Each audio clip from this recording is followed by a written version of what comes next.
تصوف کوئی اختیاری سبجیکٹ نہیں ہے.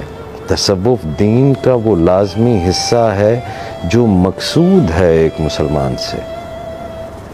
اس کو جب بھی ہم اسلام اور تصوف کہتے رہیں گے تب تک جو ہے وہ ہم اس مخمصے میں ہی پڑے رہیں گے اور اپنی وہ ایکسیلنس حاصل نہیں کر سکیں گے. یہ بیرون کے جھگڑے ہیں.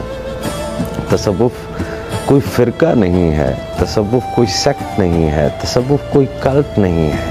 دس از دا انر ڈائمینشن آف اسلام. یہ اسلام کا باطنی پہلو ہے, اس کا روحانی پہلو ہے. یہ وہ قدر ہے جس کے اوپر اسلام کی تمام رسومات جو ہے وہ اپنی بنیاد رکھتی ہیں. اگر کوئی قدر نہ ہو اور صرف رسم ہو تو وہ آپ کو تباہی کی طرف لے جاتی ہے. If there is no value behind the ritual, that ritual done without any value is called as hypocrisy. یہ منافقت ہوتی ہے کہ آپ قدر کے اوپر نہیں ہیں لیکن صرف رسم کے اوپر چل رہے ہیں. قدر تو اطاعت ہے, قدر تو سبمیشن ہے, قدر تو سپردگی ہے, قدر تو اپنے آپ کو سرنڈر کر دینا ہے اس رب کی بارگاہ کے سامنے. رسم نماز کی صورت میں ہے, عبادت کی صورت میں ہے. تو وہ تمام نمازیں, وہ تمام خارج کے امور جو کوئی قدر نہیں رکھتے وہی منافقت کہلاتے ہیں.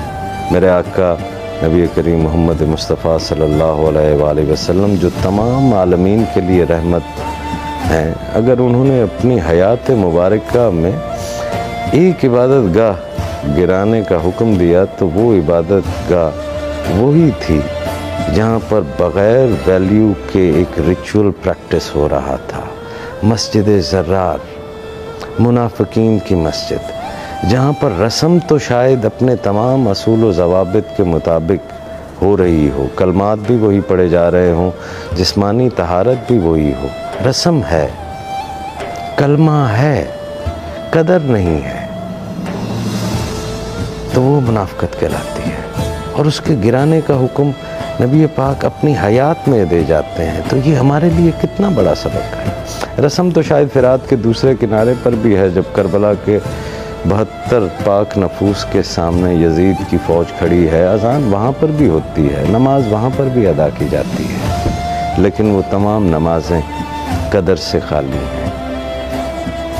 ریاکاری کی نماز آپ کے منہ کے اوپر پلٹا دی جاتی ہے. کیوں؟ ریاکاری کیا ہوتی ہے؟ یہی ہوتی ہے کہ ویلیو نہیں ہے اور آپ ایک ریچول کو پریکٹس کر رہے ہیں.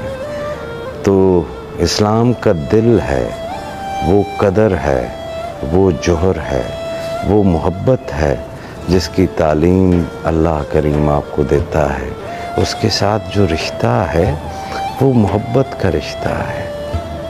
تو یہ آپ کا دل جو ہے یہ محل ربانی ہے, اور جب آپ اس دل کی پاکیزگی شروع کر دیتے ہیں اس پیلس کی, دس از دا پیلس آف دا لارڈ, تو جیسے جیسے یہ شفاف ہونا شروع ہوتا ہے ویسے ویسے ہی جس کا وہ محل ہے وہ اس میں در آنے لگتا ہے.